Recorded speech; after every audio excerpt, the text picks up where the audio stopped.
Kako ste zadovoljen za letošnjo poletno sezono? Moram reči, da sem bil nad letošnjo poletno sezono v turizmu v hotelu Mitra, pa tudi širše, prijetno presenečen. Tudi kot poznavalec moram reči, da nisem pričakoval tako pozitivnega odziva trgov, in okrevanja po tej krizi covida oziroma v vmesnem času krize covida.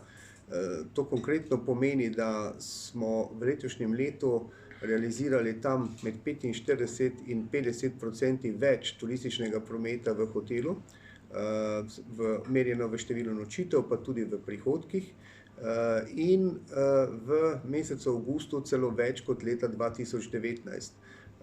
Julij je bil nekoliko slabši kot leto 2019, september pa tam nekje. Tako da smo v celotnem poletnem obdobju od 1. julija pa recimo do sredine septembra realizirali malo več, toliko ali malo več kot leta 2019 celo.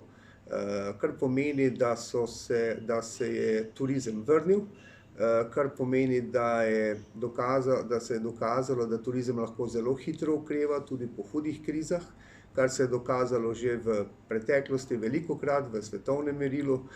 No, in to, kar je bilo pa tudi pozitivno presenečenje, vsaj pri nas v hotelu Mitra na Ptuju, pa je to, da smo ponovno zabeležili kar 80% tujih prenočitev. Normalno je v našem hotelu recimo v letu 2019 in prej bilo 90% tujih prenočitev in samo 10% domačih. V letu 2020, seveda je bilo ravno obratno, zaradi ukrepa turističnih bonov, je bilo kar 80% domačih gostov, medtem ko v letu 2021, letos poleti, pa smo zabeležili kar 80% tujih prenočitev že ponovno in samo 20% domačih. In od teh tujih trgov je bilo razveseljivo, da so se pojavili oziroma narasli tisti trgi, ki prej niso bili primarni, ampak so bili prisotni, vendar ne v takšnem deležu, na primer francoski gostje, španski gostje, belgijski gostje so, imeli največjo rast v našem hotelu in predstavljali glavne trge v letošnjem poletju. To so bili gostje, ki so ostajali tudi dlje, ki so potovali tudi po drugih koncih Slovenije na tako imenovanih touring programih, z obiskovanjem večjega števila destinacij v Sloveniji, skratka kvalitetni gostje, in to nam je omogočilo tudi rast povprečne dosežene cene v zmerni obliki, kar pomeni, da če zaokrožim to poletno sezono, moram reči, da smo bili zelo zadovoljni oziroma celo pozitivno presenečeni.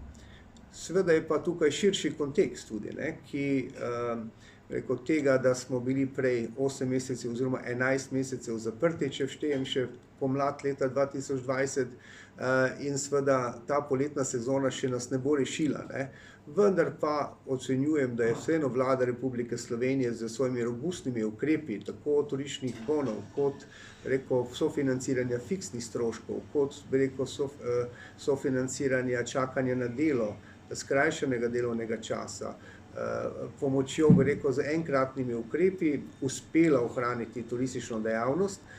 Tudi naš primer je tak, da smo se uspeli obdržati nad vodo zaradi teh ukrepov in da lahko ravno zaradi tega letos ustvarjamo te, zavidljive ali pa zelo pozitivno presenetljive rezultate in seveda računamo, da se bo to okrevanje z seveda spremenjenimi trgi, spremenjenimi navadami, spremenjenimi tudi nujnostmi sprememb na ponudbeni strani nadaljevalo tudi v pomlad in naslednje poletje. No, to so kar dobre napovedi in vas čaka verjetno še naprej dobra sezona. Jaz ocenjujem, da seveda v zimskem času smo mi odvisni od poslovnih gostov, od manjših skupin, zelo pa sem optimističen glede pomladne in poletne sezone v naslednjem letu. Ne samo za nas, tudi v širšem slovenskem kontekstu. Hvala lepa za pogovor. Se lahko prosim še predstavite? Peter Vesenjak, direktor hotela Mitra Ptuj.